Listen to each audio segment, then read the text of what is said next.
일본인 신학자 중에 아주 유명한 사람이 있습니다. 우찌무라 간조, 여러분 들어보셨죠? 이분이 세 가지 저주에 대해서 이야기한 적이 있습니다. 세 가지 절의 불행과 저주, 여러분 저주가 무엇이라고 생각하십니까?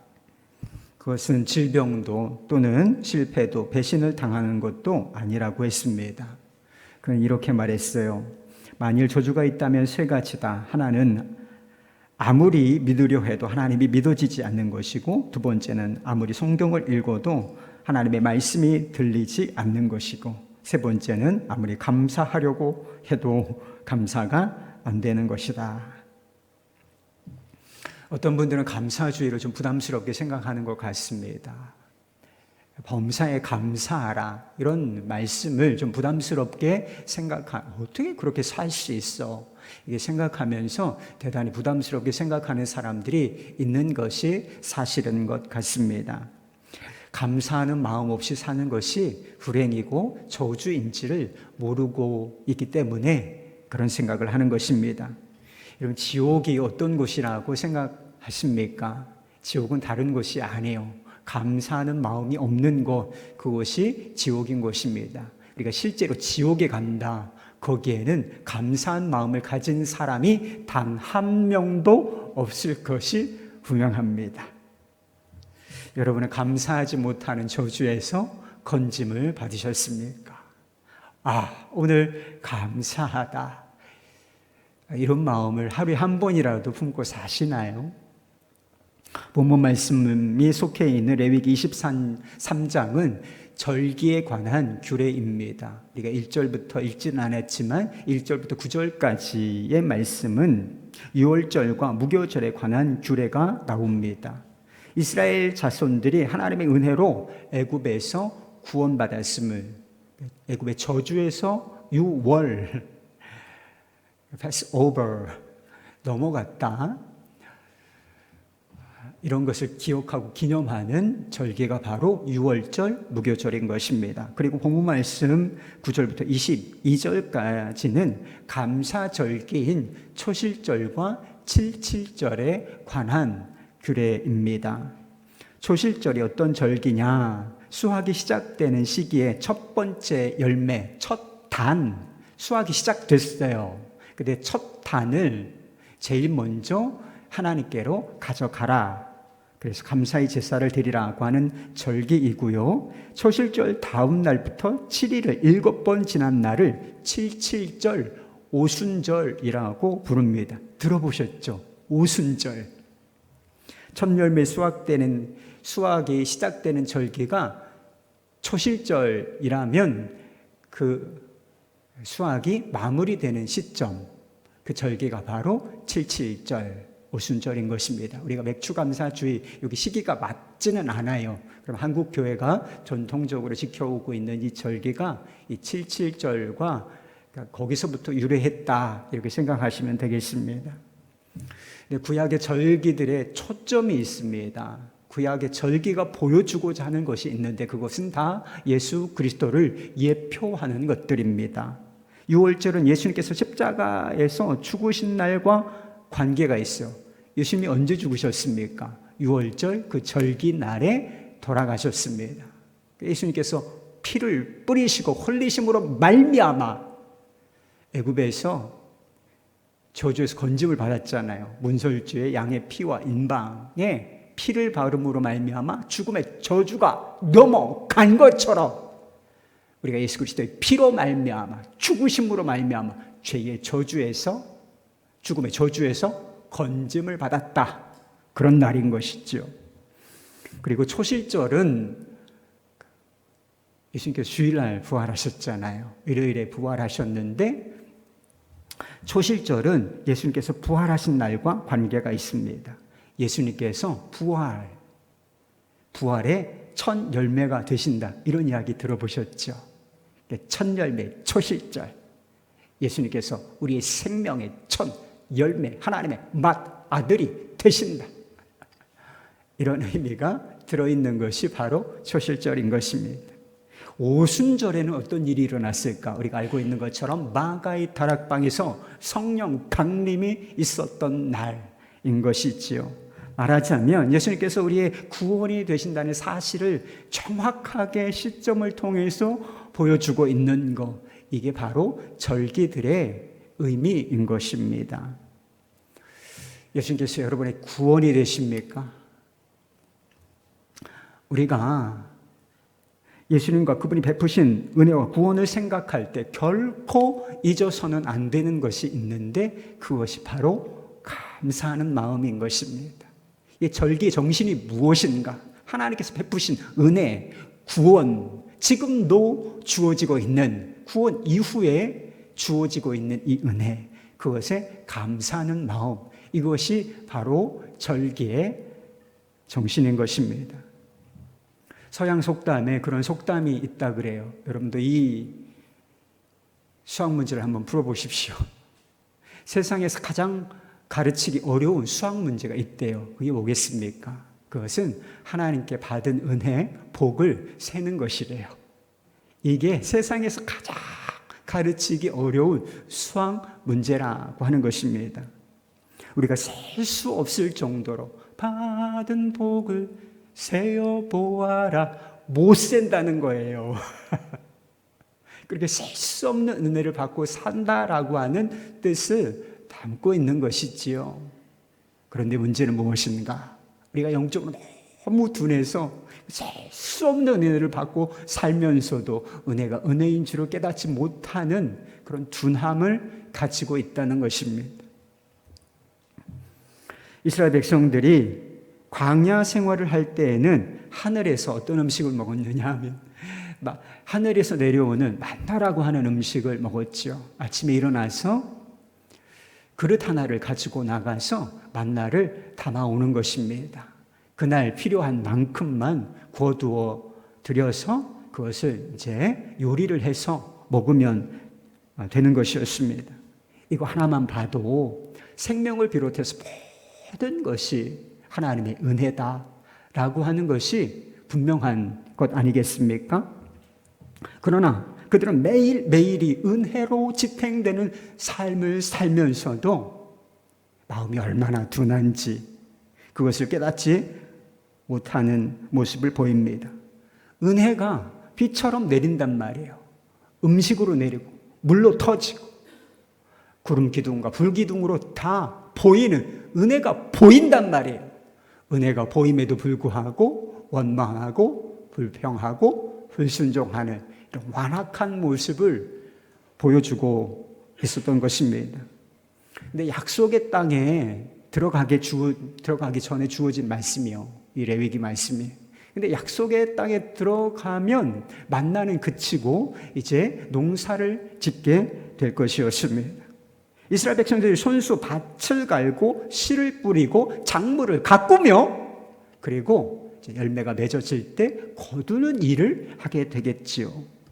그러면 이 영적인 감각이 대단히 둔한 사람들이 어떤 생각을 하게 될까? 이게 다 내 노력으로 수고로 된 것이다. 이렇게 생각할 위험이 있지 않겠습니까? 인간의 수고와 노력이 하나님의 은혜를 대체하는 상황, 이걸 뭐라고 부르느냐 하면 교만이라고 부르는 것입니다. 신명기 8장에 보면 하나님께서 이스라엘 백성들이 약속의 땅에 들어가서 변질될 것을 대단히 걱정하셨는데 그 걱정의 핵심이 교만이에요. 지금 다 얻고 누리고 있는, 살고 있는 집, 그리고 그들이 얻은 재물, 풍요, 이게 다 하나님께로부터 온 것인데 이게 다 우리가 얻은 것 아니겠어? 내 능력으로 얻은 것처럼 그렇게 착각할까 봐 그걸 그렇게 염려하셨다는 말씀이 신명기 8장 초반부에 나와요. 사도 바울도 교만에 대해서 이렇게 말한 적이 있습니다. 고린도전서 4장 7절 말씀, 내게 있는 것 중에 받지 아니한 것이 무엇이냐? 내가 받았은즉 어찌하여 받지 아니한 것 같이 자랑하느냐? 우리에게 있는 모든 것이 하나님께로부터 받은 선물인데 마치 원래부터 내게 있었던 것처럼 자랑하는 거, 요게 교만의 속성이에요. 하나님의 은혜를 무시하는 거죠. 여러분, 우리가 하나님으로부터 가장 멀리 떨어져 나오게 되는 이유가 무엇이겠습니까? 우리의 삶이 실패로 얼룩지는 까닭이 도대체 무엇일까? 두말할 것도 없이 죄가 우리를 하나님으로부터 멀리 떨어져 나오도록 만든다는 거예요. 그런데 죄 중에 가장 큰 죄가 교만이라는 사실을 아는 사람들은 그렇게 많지 않은 것 같습니다. 짐 콜린스라는 사람이 영어로 good to great, 그러니까 좋은 기업에서 위대한 기업으로 라고 하는 제목의 책을 썼어요. 근데 거기에 보면 한때 대단한 위대한 성공을 거둔 것처럼 보이는 기업이 몰락하게 되는 원인에 대한 분석이 나와요. 왜 대단한 성공을 거둔, 지금으로 말하면 애플, 그리고 구글, 아마존, 뭐 이런 기업들이죠. 뭐 대단하지 않습니까? 이런 기업들이 나중에 왜 몰락하게 되는가? 성공에 취해서 자만하게 될 때에 비로소 몰락이 시작된다라고 하는 것이었습니다. 세상에 세속적인 기업들이 자만하게 될 때 몰락의 길로 들어갈진데 은혜로 구원받아 있고 은혜로 지탱되는 삶을 사는 우리가 교만해진다면 몰락의 길을 걷게 되는 것이 당연한 이치가 아니겠습니까? 그래서 교만이 패망의 실패의 선봉이다, 이런 말씀이 있는 것입니다. 여러분도 손으로 하시는 일이 있을 것이고 그것을 소득을 얻으실 것입니다. 여러분 수고의 땀이 있을 것이고 거기에 눈물도 아마 섞여 있을 것입니다. 그러나 성경은 말합니다. 우리의 수고의 땀 그리고 눈물, 이 모든 것도 하나님의 은혜가 아니면 아무것도 아니라고. Nothing, 수고가 있죠. 그런데 하나님의 은혜가 뒷받침되지 아니하면 그건 nothing이야, 아무것도 아니야, 이렇게 말씀하고 있습니다. 시편 127편 1절에서 2절 말씀. 여호와께서 집을 세우지 아니하시면 세우는 자의 수고가 헛되며 여호와께서 성을 지키지 아니하시면 파수꾼의 깨어 있음이 헛되도다.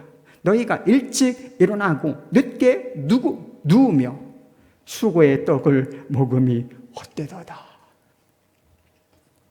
하나님께서 약속하신 땅에 들어가서 첫 수확, 첫 그 단을 하나님께 감사의 제물로 드리라.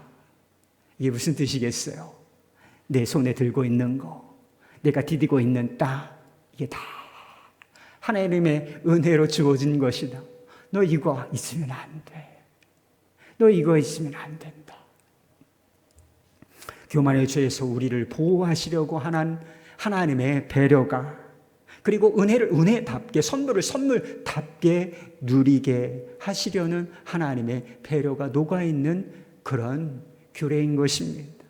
형식만 보지 않고 우리 마음을 보면 하나님의 이렇게 따뜻한 배려가 감사의 절기에 녹아있는 것입니다.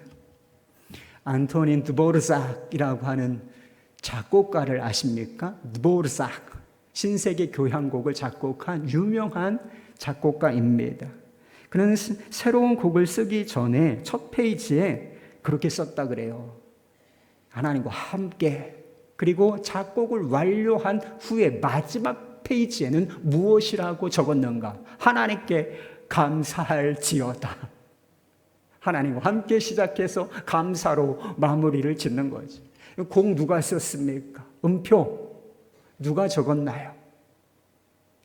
드보르삭이지. 자신이 쓴 거예요.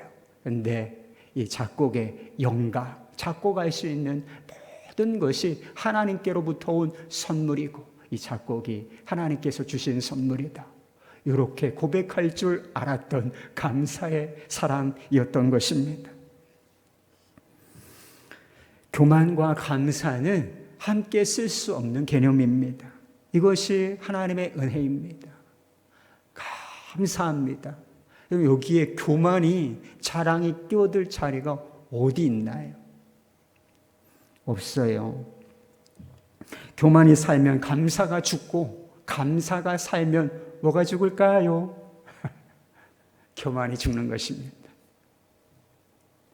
인간이 수고와 노력에 의지해서 교만하게 살면 염려와 피곤이 엄습해 오지만, 은혜에 의지하여 감사로 살면 안식이 지워진다는 것입니다.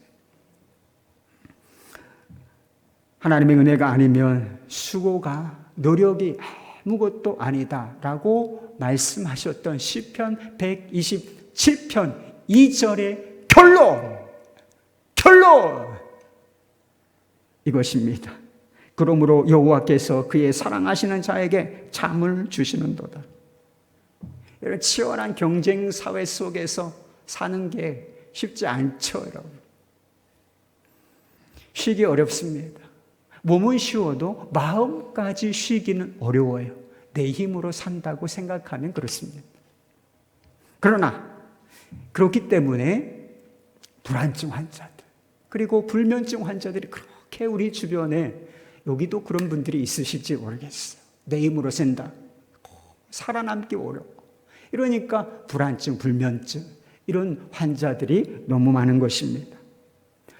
그러나 은혜를 은혜로 깨닫고 감사하는 마음을 가진 사람에게 하나님께서 무엇을 선물로, 보너스로 주시겠는가? 안식의 잠을 주신다는 것입니다.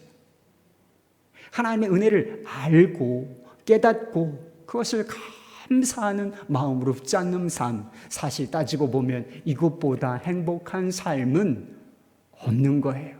감사하라, 억지로 할 거요? 안식을 누리라, 행복하게 살라, 이런 하나님의 마음이 담겨 있는 것입니다. 지금 우리 중에 삶이 좀 어려운 분들이 있으실 거예요. 뭔가 중요한 것을 잃어버리고 쓰라린 마음을 가지고 있는 분들이 있으실지도 모르겠습니다. 이게 하나님의 은혜입니까? 이렇게 하나님께 묻고 따지고 불평할 상황 가운데 있는 분들이 있으실지 모르겠어요. 그렇지만 그럼에도 불구하고 변하지 않는 한 가지 사실이 있는 것인데, 삶이 하나님의 선물이라고 하는 사실이에요. 우리의 삶은 요동하지만 바뀌는 것들이, 변화되는 것들이 있지만 그 삶 자체가 하나님의 은혜요 선물이라고 하는 사실은 결코 변하지 않는다는 것입니다. 필립 얀시가 성공의 사자였던 존 클레이풀이라고 하는 분의 이야기를 한 적이 있어요. 이 필립 얀시가 고통의 문제를 다루기로 유명한 그런 분이에요. 여기에도 그와 같은 이야기가 나와요. 존 클레이풀 신부에게 8살짜리 딸 로라가 있었는데 그만 백혈병이라는 질병을 갖게 되었습니다. 18개월 동안 딸의 치료를 위해서 모든 것을, 할 수 있는 모든 것을 다 했어요. 가장 유명한 의사를 찾아갔고, 권위 있는 의사를 찾아갔고, 그리고 신유의 은사가 있다는 은사자들을 찾아가서 기도를 받게 했으며, 그리고 지인들과 교우들에게 기도를 부탁했다고 합니다. 하지만 딸은 결국 그의 곁을 떠나고 말았어요. 마음의 안정을 찾기가 너무나 힘들었다는 것입니다. 딸이 성장하여 대학을 졸업하고 그리고 결혼하고 자식을 낳는 보는 기쁨을 느낄 수 없다. 이 현실을 받아들이기까지 너무나 갈등이 심하고 괴로움을 많이 겪어야 했다는 것입니다. 그러나 결국 마음에 평안이 찾아왔습니다. 그때 너무나 놀랍게도 마음 깊은 곳에서부터 감사가 터져 나왔다라고 하는 것입니다. 딸과 함께한 시간이 너무나 짧지만 10년, 겨우 10년, 너무나 짧았지만 그것이 그의 인생 가운데 가장 큰 선물이라고 하는 사실이 깨달아졌기 때문에 그런 감사가 나왔다는 거예요. 그는 같은 아픔을 겪어온 사람들이 지나온 길이라고 하는 책을 썼는데 이렇게 말했습니다. 물론 내가 이렇게 깨달았다고 해서 모든 게 진다고 말하고 싶지는 않습니다. 하지만 딸 로라가 내게 주어진 순수하고 티 없는 선물이었음을 생각한다면 견딜 수 있습니다. 그 선물은 내가 노력해서 얻은 것도 아니고 내가 받을 자격이나 권리가 있어서 받은 것도 아닙니다. 선물을 받은 사람이 마땅히 취해야 할 태도는 감사가 아닙니까? 선물을 도로 가져갔다 할지라도 말입니다. 이렇게 생각하면 딸을 선물로 주신 하나님께 더욱 감사하게 됩니다. 아직 연단을 감당해내는 게 정말 어렵지만 그래도 잘 해내려고 최선을 다하고 있습니다. 내가 어느 쪽으로 고개를 돌려도 딸을 생각나게 하는 것들이 눈에 들어옵니다. 아이와 우리가 함께 즐겼던 것, 우리 딸이 말한 것, 그리고 그 아이가 사랑했던 것이 보입니다. 이런 것들이 계속 보이는 상황 속에서 내게는 두 가지 선택이 있을 뿐입니다. 하나는 딸을 잃었다는 걸 자꾸 생각하는 것이고, 다른 하나는 애초에 그 아이가 우리에게 주어졌다는 기적 같은 사실을 음미하는 것입니다. 전자는 딸과 함께 할 수 있는 가능성이 사라졌다는 슬픔에 계속 빠져들게 만드는 것이고, 후자는 비록 짧은 10년이었지만 아이와 함께 했음에 대해 감사하도록 가르쳐 줍니다. 내가 인생의 지극히 작은 것들까지도 모두 선물이라는 것을 기억하도록, 그리고 그 선물을 제대로 사용하는 방법이 감사라는 것을 잊지 않도록 나를 도와주십시오. 아픔은 묻어있지만 정말 우리의 마음을 울리는 고백이 아니겠습니까? 왜 우리에게 좋은 클레이풀 신부님 같은 목회자 같은 아픔이 다가오는 것일까? 우리는 그것을 다 이해할 수는 없습니다. 그것을 허용하신 하나님의 큰 뜻을 우리는 다 알 수가 없습니다. 그러나 분명한 것이 있어요. 그것은 불평보다 감사가 고난을 더 잘 견디게 해준다는 사실입니다. 상실에 집중하는 것보다 그것이 애초에 선물이었음을 기억하는 것이 상처를 더 잘 치유해 준다는 사실, 이것은 너무나 분명한 것입니다. 여러분, 힘들고 아픈 일이 있으십니까? 어려운 일이 있으세요? 그러나 그 속에도 하나님의 은혜가 있음을 기억하시고 감사로 견뎌보시기를 바랍니다.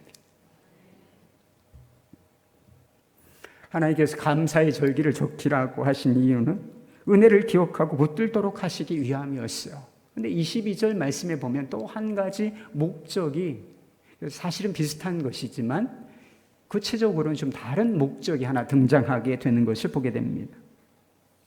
너 이 땅의 곡식을 베일 때에 반 모퉁이까지 다 베지 말며 떨어진 것을 다 줍지 말고 그것을 가난한 자와 고류민을 위하여 남겨두라. 나는 너희의 하나님 여호와이니라. 감사의 절기를 지키려면 추수를 해야 되잖아요. 근데 추수를 할 때 추수의 방법까지 아주 디테일하게 주님께서 알려주신 거예요. 추수를 완벽하게 하지 말라.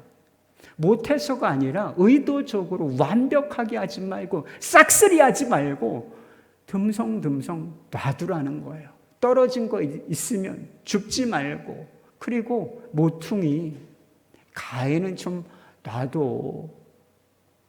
그래야 가난한 줄 와서 또 고류민들, 객들이 와서 그거 먹을 거야.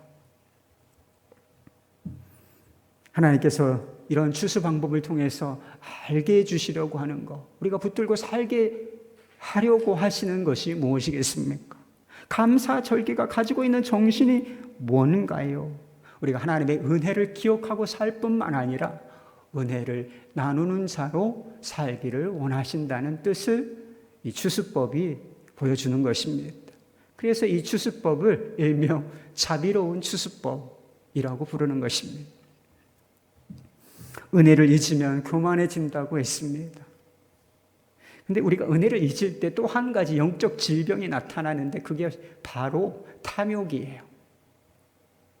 교만과 탐욕은 다른 것처럼 보이지만 사실은 한 통속입니다. 교만의 깊은 그림자가 바로 탐욕이에요. 내 힘, 내가 거둔 것, 내가 노력한 것으로 생각한다니까 더 많이 확보하고 더 많이 가지려고 하는 이런 욕심을 내게 되는 거예요. 하나님의 은혜를 무시하고 자신의 힘으로 버티고 살아야 하니까 더 많이 끌어모아야지. 한때 성공한 기업이 왜 몰락하는가? 성공에 취해서 자만해지기 때문이라고 했습니다. 그런데 이것이 교만이 몰락의 1단계라면 2단계가 있다는 거예요. 그것은 원칙 없이 욕심을 내는 것이라는 거예요. 교만에 성공했습니다. 나 다 잘 된다. 이렇게 생각하고 쫙 더 많은 기업들을 인수하고 원칙 없이 이렇게 해서 결국은 몰락의 길을 걷게 된다는 것입니다. 교만이 욕심을 낳고 욕심이 결국은 패망을 낳는 것입니다. 어떻게 우리가 탐욕이라고 하는 그 강력한 굴레에서 벗어날 수 있겠습니까? 여러분, 탐욕은 밑빠진 독이에요. 이 빠진 그 독을 어떻게 틀어막을 수 있겠습니까? 그 방법이 바로 감사인 것입니다.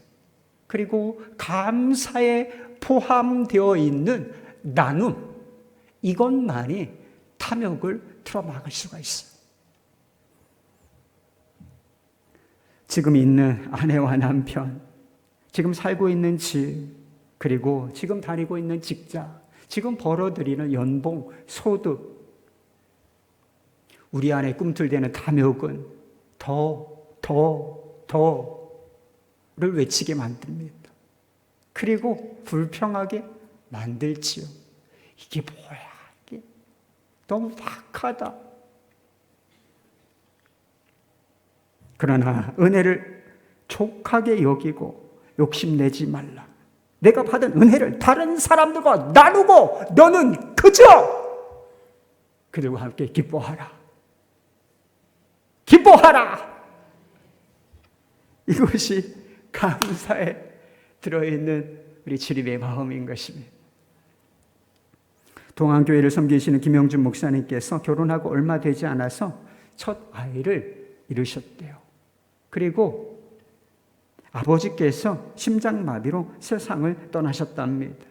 그리고 1년 후에 아내가 임신을 하게 되었을 때 얼마나 위로가 되었는지 모른다는 것입니다. 너무 기쁘고 하나님께서 우리에게 생명을 주셨다. 복을 주셨다. 이 생각하니까 너무 기쁘고 감사해서 아내와 손을 붙들고 감사 기도를 드렸습니다. 그때가 추수감사절 무렵이었는데 감사한 마음에 한 달 사례비 전체를 감사 헌금으로 드리기로 작정을 했습니다. 그런데 토요일 아내가 몸이 좋지 않다고 하더니 하혈을 하기 시작했습니다.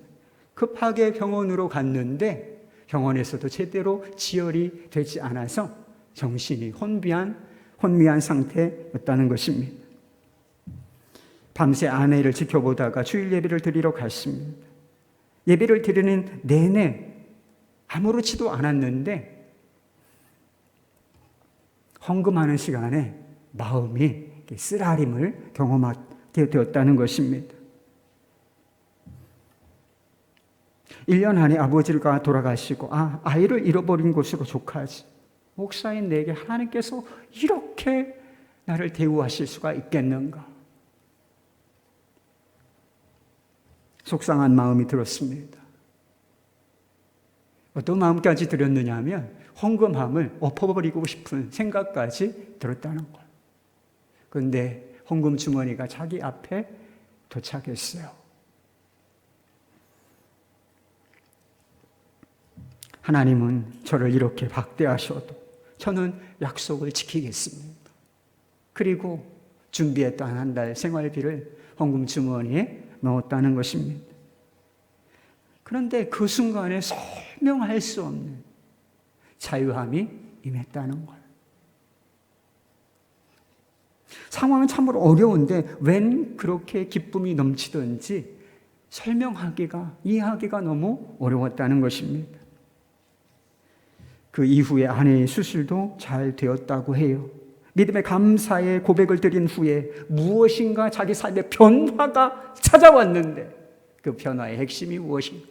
물질로부터 자유함을 얻게 됐다는 것입니다. 목사라고 물질에 대해서 자유하겠습니까? 아니죠. 그런데 감사의 예물을 믿음으로 드린 그 순간에 자유함이 찾아오고, 그리고 지금까지 물질의 시험에 든 적이 단 한 번도 없다고 했습니다. 여러분은 탐욕에서, 이 굴레에서 건짐을 받으셨습니까? 하나님의 은혜에 감사하는 마음으로 살고 계십니까? 그렇다면 한 가지 더, 그것이 진짜인지는 여러분들이 나눔을 실천하고 있는지 보면 알 수 있습니다. 탐욕의 다른 얼굴이 인색함이라면 감사의 다른 얼굴은 나눔과 베품이기 때문인 것입니다. 경주에 유명한 최부잣집이 있대요. 근데 400년 동안 만석군을 배출한 집이었다는 것입니다. 그런데 그 가문에 내려오는 귀한 전통 하나가 있었는데, 사방 백리 안에 굶어 죽게 하는 사람이 없게 하라. 사방 백리 안에 굶어 죽는 사람이 없게 나누고 섬기라. 이런 전통을 가졌다는 것입니다. 불을 쌓고 또 쌓는 이런 모습만 보인 것이 아니라 불을 나눌 줄도 아는 부자였던 것이지요. 우리가 잘 되는 것을 다른 사람들이 기뻐할까요? 시기와 질투가 넘치는 세상에서 우리가 잘 되는 것을, 그래 너 잘 됐으면 좋겠다, 이게 다른 사람들이 잘 되는 것을 기뻐할까? 교회가 성장하고 부흥하는 것을 세상이 기뻐할까? 우리가 하나님께 감사하고 이 감사의 얼굴을 나눔으로 세상에 보여주고 있다면 세상은 얼마든지 우리를 기뻐할 것입니다. 이제 성찬을 받겠습니다. 예수님께서 자신의 살과 피를 나누어 주신 은혜를 기억하는 것이 성찬이에요. 성찬을 받으면서 품어야 할 마음, 그것이 감사하고, 우리가 결단해야 할 것이 있다면 그것이 은혜를 나누는 삶인 것입니다. 이 시간에 먼저 기도하십시오.